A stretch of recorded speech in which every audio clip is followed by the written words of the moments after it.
Corinne here from Nutrition with Corinne. I thought I'd come on today and do a video post instead of a written post. It's totally ad lib, so I'll probably make a few fluffs here or there about my mindset and how it's changed during lockdown towards nutrition.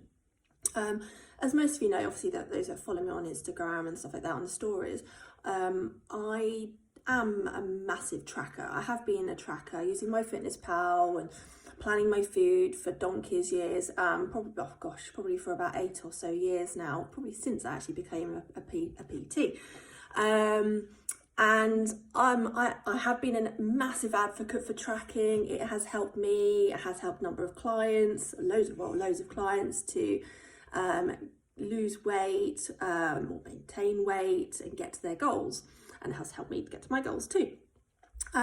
But since lockdown, I haven't tracked at all. So for the last 10 weeks or so, I haven't tracked, I haven't put a date, I haven't put anything in my FitnessPal, unless like today, I actually put my FitnessPal information in, just because I wanted to find out actually what I ate yesterday, because I lost a little bit of weight this morning and I just wanted to make sure that my calories, that I was eating enough really. And end up actually, I was eating about 2,200 calories yesterday and I lost weight. So more cake for me today. And so basically, this is not a kind of a slagging off towards tracking, because I am so like kind of on par with tracking, and I still get loads of my clients to track. It's great for clients who are very new to track, like nutrition and weight loss as well. Or have been in certain slimming groups and just don't really know what's in food. So using MyFitnessPal does help them understand what is in certain foods, what protein, what's in protein, what's fibre, etc.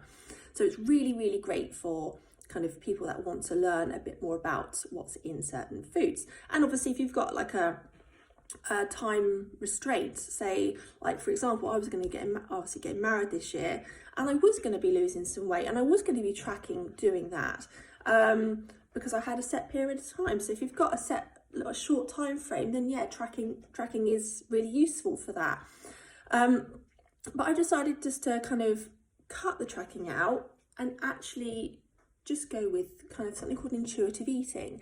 So I've kind of just learn how to, over the last 10 weeks, get in tune with my body in terms of feelings of fullness, feelings of hunger, like just trusting my body. So if I'm hungry, and I kind of am hungry now, it's gone 10 o'clock, it's actually 10:37 in the morning, I've not eaten yet, I've just been busy, but yeah, I am hungry now. So I will eat shortly, but just knowing when to stop as well, just feeling that kind of just slight fullness, not overeating, that sense of just like real sluggishness that I have had a lot of in the past, and I still do occasionally, but it's just learning when to stop. And if you haven't finished your plate of food, just save it for the next day. You don't have to eat it. I was just brought up on obviously finishing my plate of food, and that's just the way I've been for the last 38 years. But yeah, I put a post up a couple of days ago or so on my stories with a picture of me just before lockdown and a picture of me about a week ago in a bikini. And the picture of me just before lockdown, I was actually planning on losing some weight via the tracking method for the wedding, and I wasn't in the best place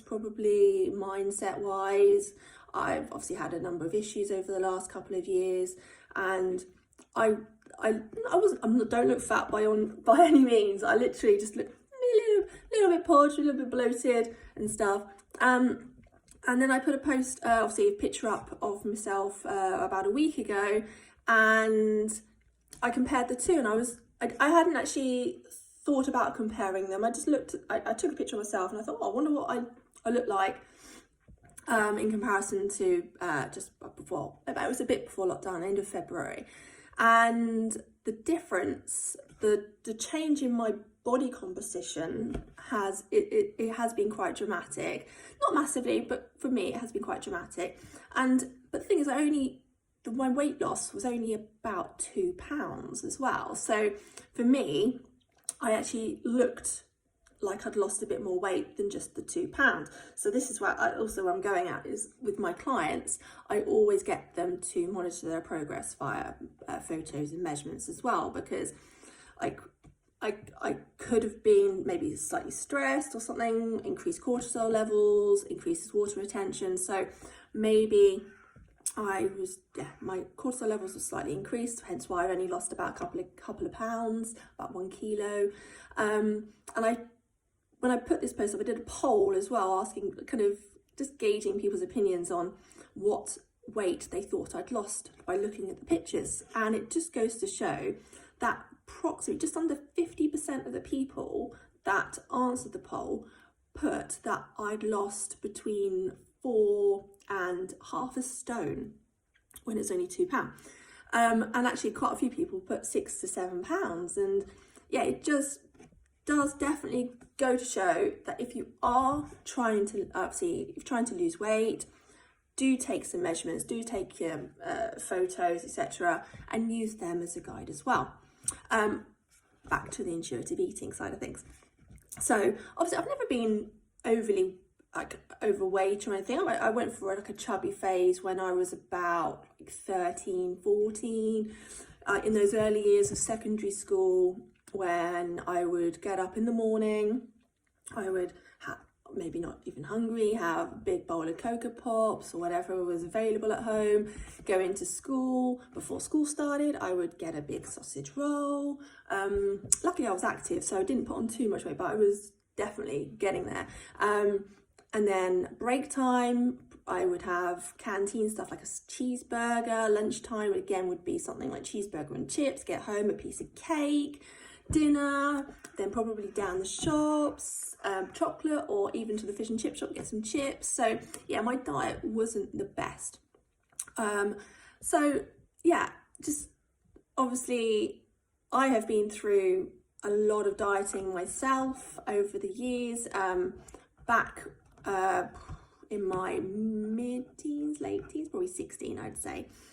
I'm sure my mum wouldn't let me do it if I was a little bit younger than that. I tried the cabbage soup diet. That lasted a day because it was just absolutely disgusting.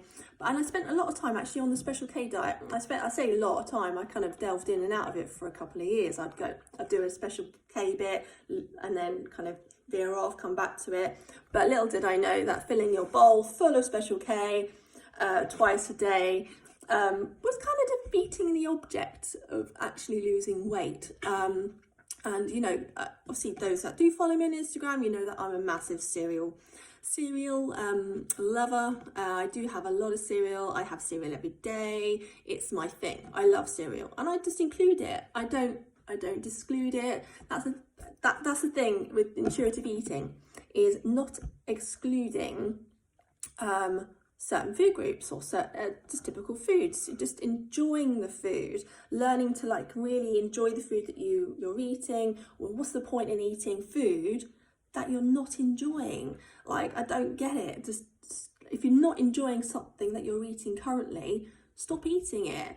Have something that you actually enjoy eating, and you'll feel a lot more kind of content, more satisfied, and inevitably you might actually end up eating less, because if you're eating something a bit shit, you're like, oh, that's a bit shit, but no, I'm just going to eat that, and then have something else a bit later on because you're just not content.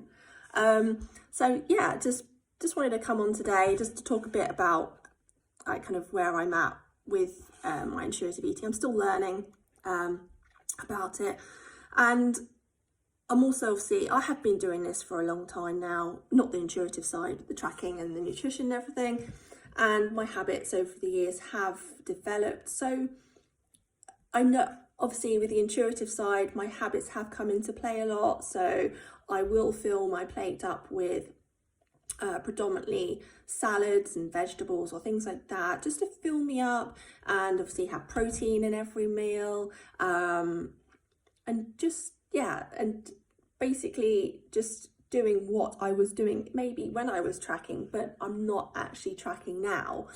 And if I'm not hungry, like for example now it's 10:45, I've yet to eat because I wasn't actually that hungry earlier, so I start my day a little bit later, probably about 11 o'clock, and I'll eat probably until about 9:45 tonight, because that's when I have my cereal before bed, and you can have carbs before bed. I had 100 grams of cocoa hoops last night, and I lost weight this morning, so yeah, go figure, eh? Eat those carbs, don't be scared of those carbs. Keep fruit in your house, in the freezer. Frozen fruit is great, not only to eat but also to put in your gin. So yeah, have fruit to hand so it's there, visible, so you can see it. So if you are hungry, it's the first thing you kind of see and you want to eat. And just again, I'm trying to learn to choose slowly. This is normally quite tricky because I've always been a fast eater, and if you've known my dad or ever seen him eat, it's like he's shoveling his food in, so that's probably where I get it from. But yeah, just learning gradually, every day, every week, how to kind of mindfully eat, and yeah, it's definitely working, because one, I'm sleeping a shitload more. Like before lockdown, I was struggling with sleep. I was stressed. I had lots of emotional issues going on as well, which I still do. They're still ongoing, but I'm learning to deal with them. I'm getting like between 7 and 9 hours a night, every night, just by keeping a routine. I'm going to bed, I'm making sure, even though I'm home, I'm furloughed, I'm not really working that much, I'm at home, I'm in bed by 10:30, reading my book until 11, and pretty much straight away to sleep. And I'll have 7 to 9 hours, and most of the time have pretty much the 8+ hours sleep, which is like unheard of for me. Fantastic sleep. And just that, I think that's what's helped really with my mindset as well, is the fact that obviously I'm not tired, therefore I'm making more of a kind of conscious decisions about what I'm eating. I'm not eating because obviously if you're tired, you do end up eating maybe a lot more, because, well, either you just need the fuel, the energy, because you need to get through the day. And yeah, I still have issues with boredom eating. Like even last week, whatever it was, I think I posted, I was really bored. And so yeah, I went to the cupboard and it wasn't particularly bad. I had peanut butter and that Marmite mix on crumpets. And it was just pure boredom. I wasn't actually hungry. And I thought to myself, no, that's silly. I'm not hungry. I didn't crave it even. So yeah, I've just got to learn to deal with the boredom hunger as well at the moment. And yeah, if I do crave something, I will eat it. Like yesterday, I had a delivery of cakes. And we've got a cake pretty much a day to last us for 3 days. And I was really looking forward to those. So yeah, and it's just having no guilt over eating. Like tomorrow will be pizza, having no guilt over eating the pizza, and just sticking with my sticking mostly with the habits that I have developed over the years. So that I mentioned before, like having obviously loads of salad with my meals, eating protein like 3 or 4 times a day, just to keep me satiated, keep me full. But yeah, just keeping hydrated, obviously just not with all the time Prosecco and gin. And a health just a marker for me this morning as well was the fact that I went to the hospital to get a blood test, and normally when I go, they have real bad issues trying to get blood. I mean, I couldn't give blood. Yeah, I went to give blood a while ago for the first time. They couldn't do it. Couldn't get anything out of me at all. And normally when I go to get my blood test done, they have real issues, either trying to find a vein or the blood just dribbles out. It takes forever. Today went in, bam, vein, blood out, boom. And I thought to myself, that's a big marker for me in terms of my kind of my mental health, my mindset, because maybe it's because my sleep's pretty much bang on. Like my hydration is pretty good at the moment. I'm less stressed. My my exercises. I'm not over exercising. I'm teaching classes pretty much obviously every weekday, but I know when to rest and I know how to recover well. So for me, that blood test this morning was a kind of a definite positive in terms of kind of a marker for me in terms of progress, because obviously my body is just kind of chilled at the moment and relaxed, which is great. So yeah, that was basically it. And sorry I bubbled on a bit there, but I hope you got the gist of it. Might update this at some point, let you know how I'm getting on with my intuitive eating, whether I've kind of sussed out the boredom kind of aspect of it. Not the boredom aspect of intuitive eating, but the fact that I still have that kind of issue with eating when I'm bored. But yeah, and if you like my top, very out, gym and tonic. And yeah, I hope you have a very good day, and I will catch up with you soon. Take care, bye.